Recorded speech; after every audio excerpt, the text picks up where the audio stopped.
America. My name is Osei-Frimpong, and people want to know what I think about JD Vance as being picked as Trump's vice president. I think it's actually a fascinating pick, especially I would like someone else to do a comparison between someone like Paul Ryan and JD Vance, because I feel like in an alternative world, or maybe we're living the alternative world, because this is the world where Trump became president, not Mitt Romney, and he picks JD Vance, who in a way could be really Trumpian. I mean, this is complicated because JD Vance had complicated issues with Trump in 2016. But so let me just talk about JD Vance and then talk about right populism. And you know enough about JD Vance to know that he's a young senator from Ohio, former Marine, Yale graduate, grew up poor, made good by working hard, and wrote a book called Hillbilly Elegy about how the drugs wiped out drugs and Clinton's NAFTA, drugs and globalism wiped out hope in his birth area, and then he worked his way out of it. But for the people who lost hope, they lost everything else, and blah blah blah blah. All right, so the most appealing parts and the most fascinating parts about JD Vance is going to be the way he will further the illusion that right populism is good for America. And there's a way in which right populism is good for America. And it's that, so when you think about right populism, it's funny because I almost said white populism, and it's very close to what it is. It's the idea that you can empower working people who work for the nation and make the nation great through the government and through the economic system without changing cultural features of their family, of the way they think about their family, the way they think about religion, or the way they think about property. So I can honor workers and working Americans and the relationship that working Americans have to this nation, and build the nation around them like a real democracy should, but they get to keep, and without worrying about any threats to the way they conceive of their family, the way they conceive of property holdings in general, and the way they conceive of family, property, or religion. The problem is the way they conceive of property holdings, the way they conceive of family, and the way they conceive of religion has been calibrated to uphold a system that's exploitative along racialized lines, but definitely along class lines, and arguably along gender lines. Although if you are a daughter of one of the people who have, or you marry one of the people who have, your life's pretty good. That's fodder for another episode, right? So the right populist will say that we need to fix the economy to work for working people. And those working people don't have to change their religion. They don't have to change their property entitlements, and they don't have to change the way they think about the family. Except the problem is the way they think about the religion, the way they think about the family, and the way they think about their property holdings is antithetical to justice dispersed equitably across the United States. Rather, once those people, the religion, the property holdings, and the family ideology will guide them once they get resources into becoming the monsters that they hate, that they ostensibly hate. Because the religion, family, the way they understand family, and their role in family as protector, that means protect them against other Americans. Right? Provider means extracting wealth from other people. Property means defending it from other Americans. And so the way they think about property, family, and religion ends up undermining the initial claims for labor justice and any even like superficial claims for racial justice. They don't even really make those claims. But any of the superficial ones end up undermined, because that means we got to figure out how to get black people the assets that they deserve. We need to secure people housing. We need to secure everybody equal power, so that if your religion tells you that you shouldn't have to share power with people of other religions or poor people, or you shouldn't have to, nobody should tell you how to manage your family or have a say in, I don't know, public education or anything like that. If your religion tells you all of those things, or the way you understand family tells you all those things, or the way you understand property tells you all those things, then democratizing power is going to be anti your religion, anti your understanding of power, of family, and anti your understanding of property. Now, in a left populism, you still have families, religion, and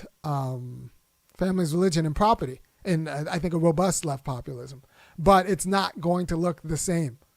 It's not going to look, because the specific kinds of understandings of property, the specific kinds of understandings of religion, and the specific kinds of understandings of family were calibrated historically to uphold kind of a racial tyranny, right? So the first... I like to say the first right populist was Thomas Jefferson. But the more famous right populists, especially the ones of the 20th century, would be your Huey Long, your Big Jim Folsom, your Lester Maddox, Zell Miller. And if you talk to poor white people about those figures, George Wallace, if you talk to poor white people about the figures I named, they will tell you they were heroes of the working people, because people were white, and they helped white people maintain power over the area local Negroes. And that's what right populism secured working class white people. And it secured them against the ravages of both racial justice and also the ravages of market liberalism, which didn't care about the meager property holdings, religion, and family status of working class white people. So it was like Woodrow Wilson, staunch defender of working class white people, also demoted every Negro in the federal government. Mass demotion was horrible for racial justice, but good for working class whites. And you can say the same thing about Big Jim Folsom in Alabama and Lester Maddox. I mean, Lester Maddox and Zell Miller in Georgia did a lot for working class whites. The reason we have the Hope Scholarship, which, one, kept smart people in Georgia, but also, they expanded, salaries for white teachers, and just were hugely bad for black populations, but very good for working class white populations. And then some black populations got a collateral benefit, because if you are around enough working class white people and they build policies for working class white people, sometimes you might sip their water. But make no mistake, their ice is not colder. They just have ice. I want a world where black people have ice too. But the ice is not colder over there. But the ice machine might work because folks like right populists like Lester Maddox and Zell Miller will think that poor whites deserve ice too, right? So JD Vance is what you call a right populist. And once again, right populism is the idea that we can have an economy that works for working class people, and we can have a government that works for working class people. But we can have an economy and a government that works for working class people, but those same working class people don't have to change anything about how they conceive of property. They don't have to change anything about how they conceive of family, and they don't have to change anything about how they conceive of property, family, and religion. And the problem is going to be that their conceptions of property, family, and religion have been historically formed in order to uphold an anti-populist economy and political state. So the implosions always come because it will never be a full-throated advocacy for economic and political justice. And You have to understand that with the right populists, one of the appeals is that it's going to secure you from any challenges to your conventional understanding or your conventional understanding of family and, the gender dynamics and religion and all of that stuff. But the problem might be your conventional, and that just means received without, due rigor, your received ideas of family and religion and property. So a proper populism, a left populism, just a proper populism is going to have to reevaluate all of those things in line with justice. So I've written a piece about how a proper left populist or a left progressive should defend the nuclear family as an institution of freedom, because there's a particular way of being that you can only be with someone who is committed to you, for richer, for poor, for better, for worse. And that's not just a contract relationship for a specific time. Right? There's a certain kind of way you can be. And with that person and it's you and that person's emancipated from the dictates of, clan government, some uncle who happens to be wealthy, or grandpa or grandma who happens to have received a insurance because she outlived, the guy. So we want emancipated nuclear families who are free in themselves and don't have to surrender to clan governments of extended family. So we should actually have a government and an economy that supports nuclear families as emancipated units. But that means we need to actually support nuclear families as emancipated units. And I would talk about child stipends. I think you need free high quality daycare and all of these things, so that you don't have to lean on extended family, because extended family comes with conventional ties, comes with conventional authorities. It's nice when Mima and Papa, will babysit your kids or float you money for your travel whatever team, your travel baseball team. But do you really want to be beholden to Mima and Papa? Because what if that comes with conditions? I want nuclear families to be emancipated from the vagaries and vicissitudes of Mima and Papa's grandparental politics. Right. So the left can have a populist agenda that supports families and supports religion and supports property ownership, but not conventional families, conventional property ownership, and conventional religion, because those conventions have been calibrated to uphold a regime that is not exactly consistent with, democratizing power across race and class lines. Right? So right populism offers a promissory note to working class whites that they get to keep what they understand to be their families intact. They get to keep what they understand to be their religion intact. They get to keep what they understand to be their property or aspirations for property intact, while actually changing the economy and the political system to uphold their view. The problem is that promissory note is never, there's a poison pill secreted into their conception of both family, religion, and property that keeps right populism from actually democratizing power across racial lines.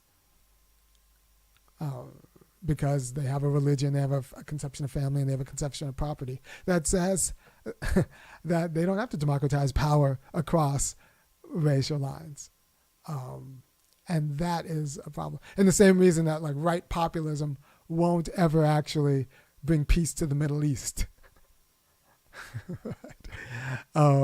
Because there are too many facets of the way Israelis consider their religion that are anti-sharing power with Palestinians. So that's not different than, blacks and whites in the South. There are just too many facets of the way whites do religion here that are antithetical to the idea of substantively sharing power, and that means real power, commercial land and assets, with the, like in Georgia, 1/3 black population. Right. So the thing is, you don't fight right populism by attacking, by liberalizing their churches and families and property holdings.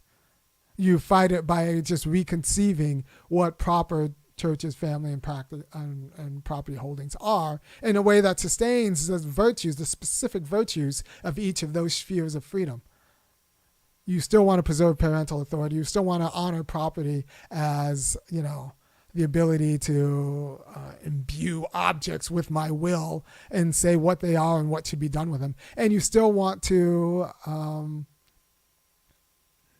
have a religion that kind of gives you a shorthand for what is meaningful in life, and have a right to have different varieties of religion, but that are substantive and that uphold each other and are mutually reinforcing.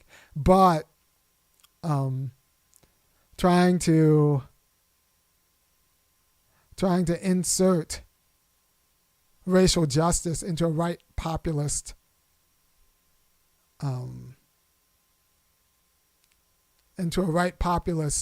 family, religious, and family, religion, and property understanding is kind of like trying to insert a human heart into a pig. Pig's got a heart. The pig is organized to uphold one kind of heart, and it's not a human heart, right? It's a pig heart, right? So what happens is we try to insert a human heart to the pig of conventional religion, property, and family, and then the host rejects, and then you just end up putting a different kind of pig heart in the pig, right? So you need to change. America needs to grow up with respect to the way it conceives of religion. America needs to grow up with respect to how it conceives of families, and America needs to grow up with respect to how it conceives of property. But that doesn't mean liberalize these things. It means actually seeing the specific virtues that go with these ways of being free and make it the case that they uphold each other in a way that secures, justice in civil relations and in political relations across race. So there are lots of ways to be America first, but don't be surprised when right populism, with its entitlement to keep its pig parts, but try to insert a human heart into pig parts, implodes. And in order to keep the organism healthy, they just put the pig heart back in it, and we go back to a kind of oligarchy. Or what ends up happening is what the fear is a quality of fascism as an emergency procedure. All right. Thank you for your time. I hope to talk to you again next week about something different. Peace. Oh, if you appreciate what I'm doing, which I think you should, go ahead and go to www.funkyacademic.com and kick in $5, $15, or $50, and I will keep doing what I'm doing. And in these times, I don't want you to be confused about both your responsibilities and the most effective way to discharge them. And it's possible that the most effective way to discharge them is to go over to www.funkyacademic.com or go to Patreon, find me on Patreon, and subscribe. Because, I'm trying to lift the culture and consciousness in my own way. Peace.